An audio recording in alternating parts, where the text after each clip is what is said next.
It was really good. Watched a couple of good basketball games. So, good. I'm a big fan, especially the way he played in Game 7. Although, I think what Curry said, too, is a little bit true. His guys played really well with him. But, that's what a team's all about. So it was neat to watch that. When Hunter Henry went down last week, obviously a big blow for your offense. What do you do to fill that void? Well, I saw an article about some of the young guys having to step up a couple of weeks ago, even before that happened, and nothing has changed from that standpoint. We got some young guys that have shown some flashes, and we've got to try to give them opportunities and see what they can do.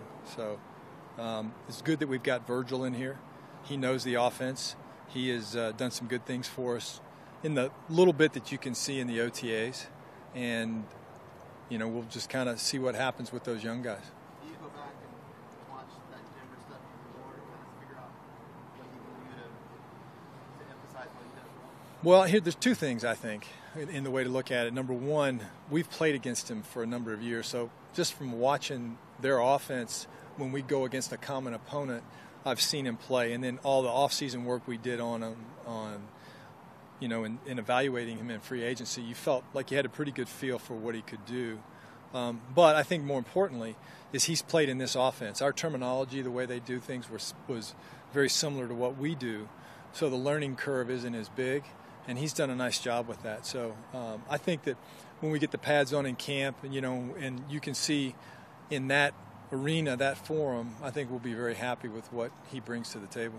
Can he assume a larger pass catching role than he has early in his career?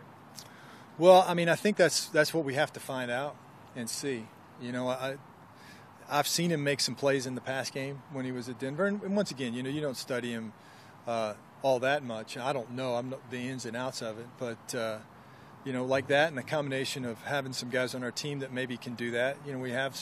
We have a number of weapons that we think can help us in the pass game, and hopefully some of these young tight ends can get in there, and Virgil can do it, and we'll see. That's all part of the process as we go through the rest of OTAs and then training camp. Was it for the premium on a guy like Phillip? Because the over-experienced guys knows how to work in a new player and take advantage of it, as opposed to a younger quarterback who might. Well, I certainly think that's a good question from the standpoint of Phillip always has a great feel for these guys, where they're going to be, and whoever it's going to be, whatever guy's going to step up or whoever is going to help us with that area. I think the time that we have between even now and training camp, where he gets a feel for that, will help that. I think if it was middle of the season and we brought somebody in, yeah, that could be an issue just because you don't know the intricacies of where they sit in the zone or how they run a route when they're trying to lean in on a guy and get out. But I think you see enough of that out here in OTAs and even in training camp where you can get a feel for that. There's a guy sitting out there that knows your system pretty well. Lobbying for 85 at all? Well, this guy is one of the best to ever play the game, and he's a Hall of Famer. So, you always love to have a chance to work with a guy like that. But Tom is handling those things, and he does a great job with that. And I'm sure, he would be a better person to ask about that. Tom last week talked about you and Anthony being really adaptable as coaches and maybe change some things here and there in terms of the offensive approach to sort of mitigate Hunter's absence. What are some of the options or things you could possibly do to? Well, that's a good question. I think if I gave away some of those secrets now, it would kind of hurt us later, right? So I would kind of play that one a little bit closer to the vest, I think. But you feel you have enough weapons to absorb maybe, a tight end?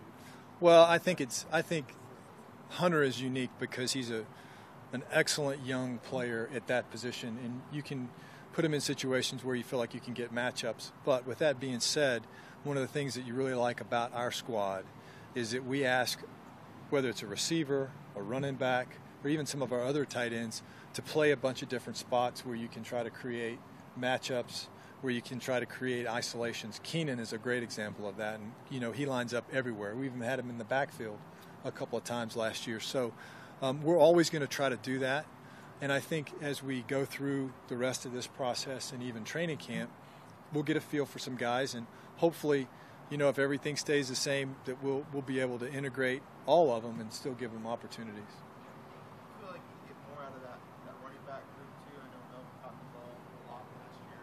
Certainly Austin has the ability to do that as well. Well, obviously Austin was a great find, and I think that last year he had to work his way just to getting in on the team and not to the position where you're trying to scheme things for him. And I think after that Jacksonville game where he had those 2 huge plays for touchdowns where he was coming out of the backfield, even if you remember the Dallas game where we did the little double move for him with the matchup on the linebacker, then I start to think, yeah, that can help us. We can do some things because, as you said, and you're exactly right, Melvin has really become such a good receiver out of the backfield. Not something that you saw from him in college. Not that he couldn't do it.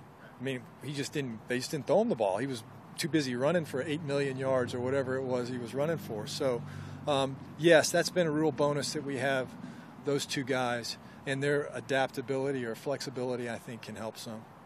What are your impressions of Justin Jackson? It's really hard to tell in that position until you get the pads on, because from a standpoint of protection, seeing the hole when there's tight windows. What I like from what I've seen of him here is he's long, he's tall.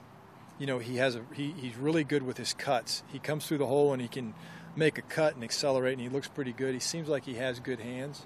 So preseason games for him, I think, will be a tremendous asset to evaluate where he is. But, I like what I've seen so far.